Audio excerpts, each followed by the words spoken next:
पहले एक बड़ी खबर, कुछ और प्रतिक्रिया हमारे पास आ रही है। फैसले के वक्त कोर्ट में साध्वी प्रज्ञा सिंह ठाकुर रो पड़ी। 17 साल के बाद जब उनको बरी किया गया, जांच के नाम पर बुलाकर गिरफ्तार किया गया था। साध्वी प्रज्ञा सिंह ठाकुर ने एक बार फिर यह प्रतिक्रिया दी है। उनको जांच के लिए इसलिए बुलाया गया था क्योंकि वो जो बाइक वहां पर मिली थी वो उनके नाम पर पाई गई थी।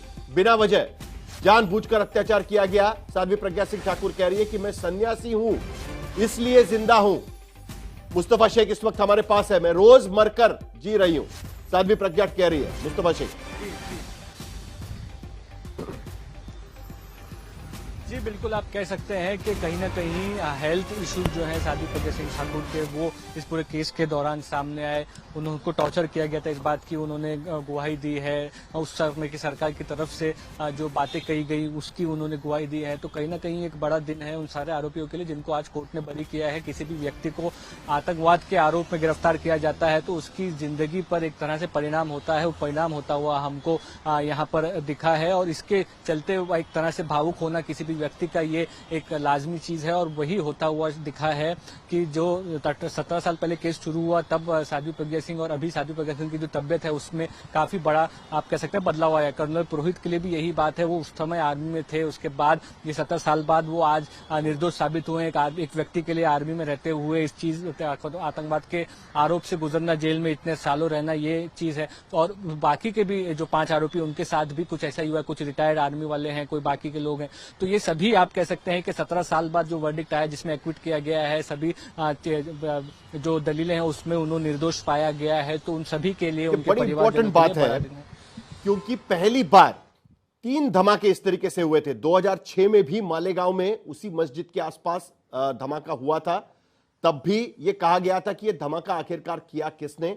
जो 7/11 के आरोपी छूटे हैं, बड़ा इंटरेस्टिंग एक कनेक्शन इन सारे केसेस में नजर आते हैं। 2007-11 के 2006 में जो जुलाई 11 को जो मुंबई के ट्रेन में धमाके हुए थे, उनके जो अक्यूज अभी हाल ही में हाईकोर्ट ने बरी किए गए हैं, उनमें से कुछ अक्यूज को, उनमें से कुछ आरोपियों को 2006 में भी मालेगांव में जो ब्लास्ट हुए थे उसमें आरोपी बना गया था। और उसके बाद 2008 में एक बार फिर मालेगांव में धमाका होता है।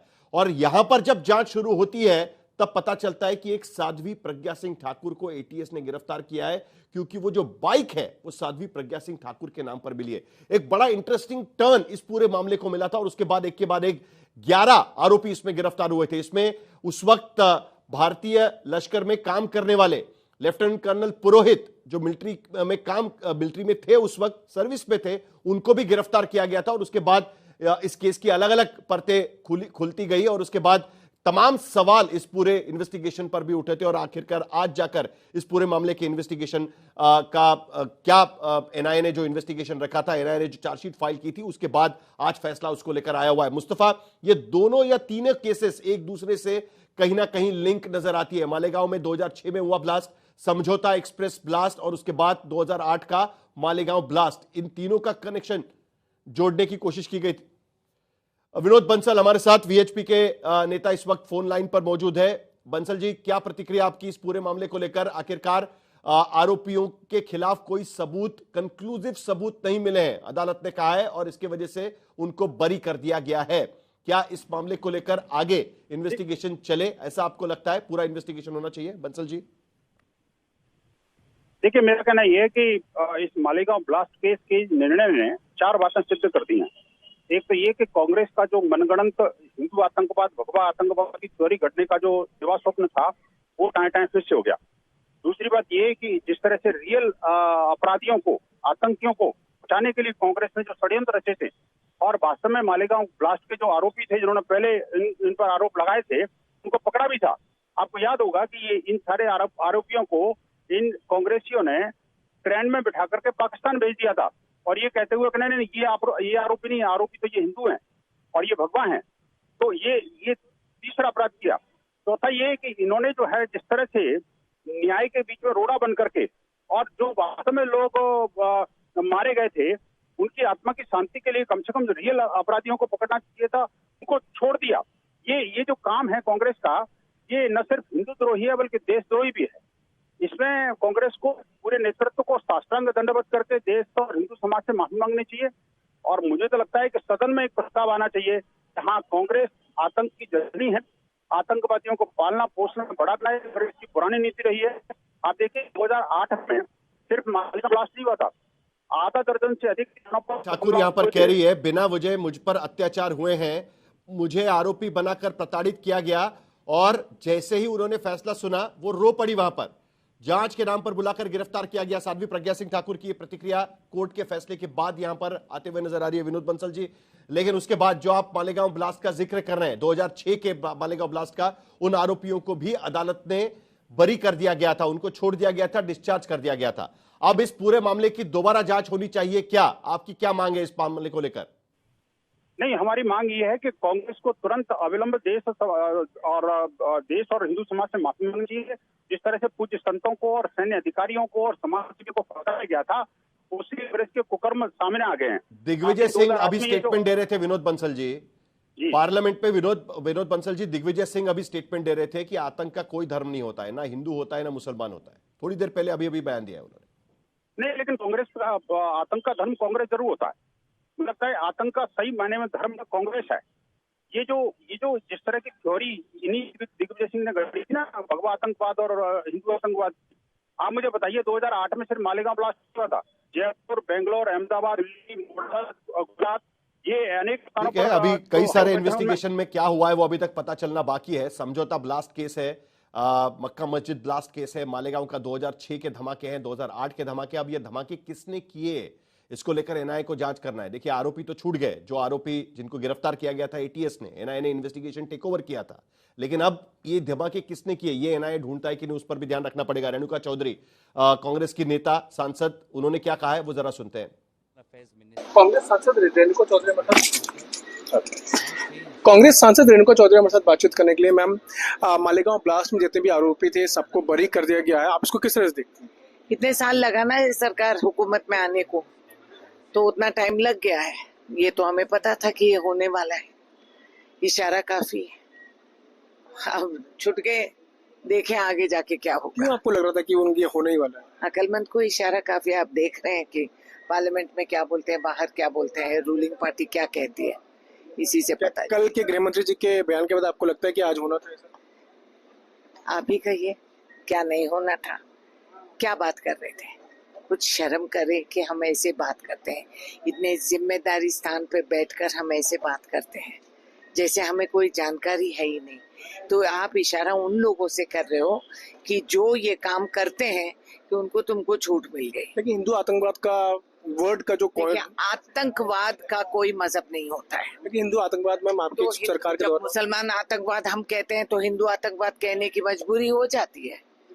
हर मजहब में आतंकवाद होते हैं, हम इसीलिए आतंकवाद को आतंकवादी कहते हैं, हम कोई मजहब से नहीं बुलाते हैं। मगर ये छूट देना कि इस मजहब में कोई होते नहीं है। लेकिन हिंदू एक आतंकी नहीं हो सकता, ये कही जा रही है। ये मैं नहीं मानती हूँ, मैं नहीं मानती हूँ। हिंदू धर्म में कई लोग होते हैं और ये सर्टिफिकेट देने वाले सबसे पहले ये अपने गले बांध में मानते हिंदू आतंकी हो सकता है? हो सकते हैं, ऑफ कोर्स हो सकते हैं। हर मजहब के आतंकवादी होते हैं। क्या बात कर रहे हैं? इतना नादान है हम लोग कि एक मजहब को आप नाम लेकर आप ऐसे बात करते हैं और कहते हैं ऐसे नहीं होते वैसे नहीं। तो नक्सलाइट कौन थे कि जाके आप मारे? कौन से मजहब के थे वो? मैं समझू। गृह मंत्री जी ने साफ किया कि हिंदू तो कमरे में घुस के आप मार के रखे नक्सलाइट को। कौन से मजहब के थे? क्यों मारे उनको? क्या वो आतंकवादी थे? नक्सलाइट थे? नक्सलाइट कौन होते हैं? ये सब मैं समझू पहले इनसे। यानी हिंदू आतंकी हो सकते हैं? हो सकते हैं, नहीं हो सकते। आतंकी का कोई मजहब नहीं होता है, ये मेरा। हमसे बात करने के दिल्ली से पीयूष मिश्रा, आज तक। तो बड़ा इंटरेस्टिंग स्टेटमेंट रेणुका चौधरी ने कहा है। उन्होंने कहा है कि उम्मीद ही की जा रही थी कि ये लोग छूट सकते हैं। कहीं ना कहीं जिस तरीके से फैसला आया है उसके बाद एनआईए के इन्वेस्टिगेशन पर कहीं ना कहीं सवाल रेणुका चौधरी, कांग्रेस के सांसद, वहां पर उठाने की कोशिश करी। अखिलेश यादव, समाजवादी पार्टी के अध्यक्ष, उन्होंने भी इस पर अपनी प्रतिक्रिया दी है, वो भी सुन लेते हैं क्या बोला है। जो दोषी हों उनको सजा मिलनी चाहिए। आम जनभावना यही है देश की कि जो आरोपी हैं, जो जिन्होंने इतनी बड़ी घटना की है, उनको सजा मिलनी चाहिए। रिपोर्ट मेरी जानकारी में नहीं है, मैं डिटेल में रिपोर्ट नहीं पढ़ी है मैंने, लेकिन उससे भी महत्वपूर्ण सोचिए अमेरिका में क्या हुआ। कहीं ऐसा तो नहीं न्यूज़ को दबाने के लिए नई न्यूज़। जो दोषी है उनको सजा मिलनी चाहिए, अखिलेश यादव यहां पर कहने की कोशिश कर रहे हैं। विद्या हमारी संवाददाता इस वक्त अदालत से हमारे साथ मौजूद है। लेफ्टिनेंट कर्नल पुरोहित ने अदालत को क्या कहा है? विद्या, आप वहां पर मौजूद थी। फैसले के बाद साध्वी प्रज्ञा सिंह ठाकुर तो वहां पर रो पड़ी, लेकिन लेफ्टिनेंट कर्नल पुरोहित ने भी अदालत को कुछ कहा है। जरा बताइए क्या कहा है लेफ्टिनेंट कर्नल पुरोहित ने। जी देखिए, जी बिल्कुल, जैसे ही ये जो ऑर्डर है वो जैसे ही जजमेंट पास हुआ था उसके बाद एक एक करके सभी जो लोगों ने पिछले 17 साल से इस पूरे मामले को झेला है वो बोल पड़े। सब लेफ्टिनेंट कर्नल प्रसाद पुरोहित ने शुक्रिया अदा करते हुए अदालत को कहा कि एक बार फिर से इस नेशन को सर्व करने का उनको एक बार फिर से मौका मिलेगा। इसके लिए वो बहुत तहे दिल से इसका शुक्रिया अदा करना चाहते हैं। और साथ ही वो उन्होंने ये भी ऐड किया कि एक नेशन जो एक कंट्री है उसकी लाइफ में इंडिविजुअल्स मैटर नहीं करते हैं, उन जैसे इंडिविजुअल्स भी मैटर नहीं करते, लेकिन वो क्योंकि एक और मौका मिल रहा है वापस आर्मी में सर्व करने का, ये एक बहुत बड़ा मौका उनको मिल रहा है और इसके लिए वो तहे दिल से शुक्रिया अदा करना चाहते थे। वो उन्होंने भी लास्ट में जय हिंद बोल के अपना जो संबोधन था उसे समाप्त किया। सारे आरोपियों ने, जो आरोपी थे इस पूरे मामले में जो अब छूट गए हैं, वो सभी इंडिविजुअल्स अदालत में, हमने देखा साध्वी प्रज्ञा सिंह ठाकुर जो कि विटनेस बॉक्स में अलग से, क्योंकि उन्होंने कहा कि उन्हें सुनाई नहीं देती, तो इसलिए वो एकदम जज के ठीक करीब में जो विटनेस बॉक्स था उसमें जाके बैठी। वहां पर उन्होंने जैसे ही अदालत ने अपना जजमेंट दिया उसके बाद वो रो पड़ी और बोला कि जिन लोगों ने उनको टॉर्चर किया था वो उसकी सजा जरूर भुगतेंगे। वो एक बात उन्होंने जो वो पहले से भी कहती आई हैं कि जिन लोगों ने जिस तरीके से उनसे ट्रीट किया था, क्योंकि उनका यही कहना है उनकी जो अवस्था है, जो उनकी हेल्थ कंडीशन है, वो सिर्फ और सिर्फ उस टॉर्चर की वजह से है जो 2008 में उन्होंने झेला था। और यही वजह है कि वो आज भी जब वो रो रही थी तो उन्होंने यही कहा कि जिन्होंने मेरे साथ ये किया था उनके साथ भी वही और उससे बदतर होगा। ये बहुत बड़ी बात है कि दोनों आरोपियों ने इस बात को कहा है कि जिस तरीके से उन्हें टॉर्चर किया गया। दिव्य सिंह भी हमारे साथ, मुस्तफा शेख भी हमारे साथ जुड़े हुए हैं। लेकिन विद्या, आगे बढ़ने से पहले अब आगे क्या ये धमाके किए किसने, उसको लेकर भी कहीं ना कहीं एनआईए, क्योंकि एनआईए री इन्वेस्टिगेट कर रहा था इस पूरे केस को। एक तरीके से एनआईए के पास इस पूरे केस का जांच का जिम्मा सौंपा गया था, उसको लेकर क्या कहा है एनआईए ने? जी, एनआईए ने इस वक्त इस बारे में कोई जिक्र नहीं किया है, लेकिन जो हम विक्टिम से बात कर रहे थे उनका यही कहना है कि जिस तरह से मुंबई बम धमाके में जिस तरीके से सरकार जो है वो तुरंत सुप्रीम कोर्ट का दरवाजा खटखटाती है, 24 घंटे के अंदर सुनवाई की बात करती है, तो इस जो स्पीड दिखाई थी ट्रेन ब्लास्ट मामले में, वही स्पीड में ये मामले में भी अदालत बॉम्बे हाईकोर्ट का रुख करेगी, ऐसी उम्मीद इन सारे विक्टिम्स को है। हालांकि उनका यही कहना कि वो जरूर जाएंगे अदालत में, ऊपर की अदालत का दरवाजा जरूर खटखटाएंगे, लेकिन जो सरकार से उनकी जो उम्मीद है वो यही है कि जिस तरीके से जो लोग जो अलग अलग हिस्सों से राज्य के पकड़े गए थे मालेगांव ट्रेन ब्लास्ट, जो मुंबई ट्रेन ब्लास्ट मामले में, उन सब के खिलाफ जब जिस तरह से सुप्रीम कोर्ट का दरवाजा खटखटाया था, उसी स्पीड से इस मामले में भी सरकार आगे बढ़ेगी। विद्या, आपने कई साल तक इस केस को कवर किया और अलग अलग मौके पर आपने साध्वी प्रज्ञा सिंह ठाकुर को इस अदालत में देखा हुआ है, कर्नल पुरोहित को भी अदालत के कटघरे में देखा हुआ है। उनको बेल मिलने के बाद भी आपने उनसे बात की और आज भी हम उम्मीद करेंगे कि आप इन दोनों से लंबा इंटरव्यू करें और उनकी प्रतिक्रिया इसको लेकर जानने की कोशिश करें। लेकिन ये ट्रांसफॉर्मेशन आपने कहां से कहां तक देखा है? साध्वी प्रज्ञा सिंह ठाकुर जब वो गिरफ्तार हुई, अदालत के सामने पेश किया गया, उसके बाद जब उनको आखिरकार बेल मिली और उसके बाद आज जब कटघरे में वो वहां पर खड़ी थी, और उसी तरीके से लेफ्टिनेंट कर्नल पुरोहित। जी बिल्कुल, अगर मैंने इनफैक्ट मैं अभी कर्नल पुरोहित से बात जब कर रही थी तो मैंने उनको यही कहा कि मुझे अभी भी याद है वो समय जब आपने कुछ साल पहले मुझसे ये कहा था कि यहाँ अदालत आना बिल्कुल उन्हें अच्छा नहीं लगता, हर बार जब वो आरोपी के तौर पर अदालत में आते हैं वो खुद टॉर्चर्ड फील करते हैं। ये बात उन्होंने कई साल पहले मुझे बताई थी और इसी वजह से, क्योंकि मैंने उनसे पूछा था कि वो मीडिया के बैन को लेकर क्यों आमादा थे, वो चाह रहे थे कि मीडिया कवरेज ना हो, तो उनका यही कहना था कि मैं हर रोज टॉर्चर्ड होता हूँ जब मैं यहाँ आता हूँ, उसके बाद उसी चीज़ का जिक्र मीडिया कवरेज में देखना ये मुझे बहुत ज़्यादा दिल दुखाता है और इसी वजह से मैं नहीं चाहता हूँ कि इस चीज़ की बार बार जिक्र हो। मैं भूलना चाहता हूँ इस वाक्य को और वो आप लोग भूलने नहीं दे रहे। आज जब मैंने उनको यही कहा तो वो उन्होंने सबसे पहले अदालत के जजमेंट के पहले उन्होंने यही कहा कि वैसे तो मैं हर वक्त तैयार रहता हूं किसी भी परिस्थिति के लिए, लेकिन उम्मीद यही है कि आज इसके आगे इस टॉर्चर को सहना नहीं पड़ेगा। तो एक उम्मीद थी सबको कि आज छूटेंगे, और यही चीज़ साध्वी प्रज्ञा सिंह ठाकुर के साथ भी हमने देखा, क्योंकि जो पिछले आप समझिए 2008 से साध्वी प्रज्ञा सिंह ठाकुर ये बार बार कहती आई हैं कि एटीएस के अधिकारियों ने जिस तरीके से उन्हें टॉर्चर किया था, मारपीट किया था, फिजिकल असॉल्ट्स किए थे, वो आज तक उसका असर वो चल नहीं पा रही हैं। वो अब उनको तो खैर बहुत सारी और गंभीर बीमारियां भी हो गई हैं। साध्वी प्रज्ञा का जिक्र कर रही है विद्या, साध्वी प्रज्ञा सिंह ठाकुर ने अदालत को फैसले के बाद क्या कहा, उसी बयान से हम शुरू करते हैं एक बार फिर। साध्वी प्रज्ञा सिंह ठाकुर ने जैसे ही फैसला आया, कटघरे में वो अलग से बैठी थी, जज के थोड़े करीब बैठी थी, क्योंकि वो उनका कहना था कि मैं सुन नहीं पाती हूं। फैसले के वक्त अदालत में साध्वी प्रज्ञा रो पड़ी। जैसे ही अदालत ने कहा कि ये बाइक साध्वी प्रज्ञा की ही है, या साध्वी प्रज्ञा का उस बाइक से कुछ कनेक्शन है, या वो बाइक किसके पास उस वक्त थी जब ये ब्लास्ट हुआ, इसका सबूत नहीं आ पाया है, क्योंकि सबसे क्लिंचिंग एविडेंस साध्वी प्रज्ञा सिंह ठाकुर के खिलाफ वही था। तब उसके बाद वो रो पड़ी, मैं सन्यासी हूं और तभी जिंदा रही, मैं रोज मरकर जी रही हूं। साध्वी प्रज्ञा सिंह ठाकुर ने इस फैसले के बाद तुरंत जो अदालत को कहा, उसमें उन्होंने कहा, फैसले के वक्त अदालत में साध्वी प्रज्ञा सिंह ठाकुर रो पड़ी थी। जांच के नाम पर बुलाकर मुझे गिरफ्तार किया गया था। वो बाइक जहां पर मिली थी जिस पर यह ब्लास्ट हुआ था, उसका चेसिस नंबर मिटा दिया गया था, लेकिन एटीएस ने ढूंढ निकाला और ये बाइक जो है साध्वी प्रज्ञा सिंह ठाकुर के नाम पर रजिस्टर्ड मिली थी, जिसके वजह से उनको पूछताछ के लिए बुलाया गया और उसके बाद उनकी गिरफ्तारी हुई। उसका जिक्र साध्वी प्रज्ञा सिंह ठाकुर कह रही थी कि मुझे पूछताछ के लिए बुलाया गया था और मुझे गिरफ्तार किया गया, मैं रोज मरकर जी रही हूं। साध्वी प्रज्ञा सिंह ठाकुर की बहन की भी प्रतिक्रिया थोड़ी देर पहले हमने आज तक पर चलाई है। विद्या हमारे साथ इस वक्त अभी भी मौजूद है।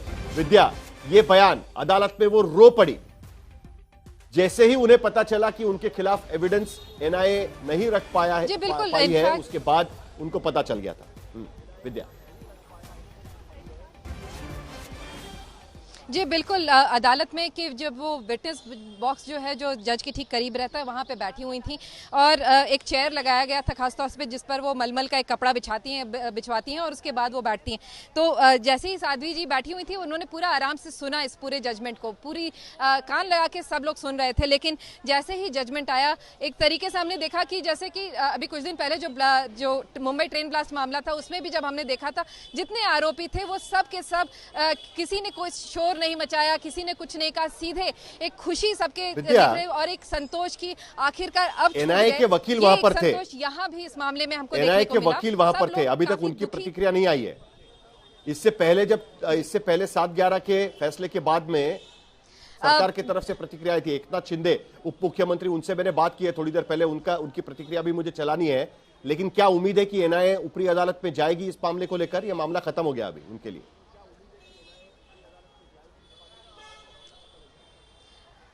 देखिए, यही वजह है कि शायद विक्टिम्स अभी से ही प्रेशर बना रहे हैं। देखिए, जिस तरीके से मुंबई ट्रेन ब्लास्ट मामले में अपील किया गया सारे आरोपियों के खिलाफ, अगर मैं वैसे मैं चाहती नहीं हूं कि उनको एक किसी रिलीजन के कैटेगरी में डालूं, लेकिन सब मुस्लिम उसमें लोग थे और उन सब के खिलाफ सरकार जिस तरीके से आगे गई, क्योंकि ये बात, इस बात का जिक्र सब लोग कह रहे हैं कि जिस तरीके से सरकार गई सुप्रीम कोर्ट और वहां जाके तुरंत इसमें उन्होंने अपील की और कहा कि स्टे करना चाहिए। क्या यही स्पीड अब सरकार इस मामले में दिखाएगी? ये एक बहुत बड़ा सवाल है साहिल, और यही सवाल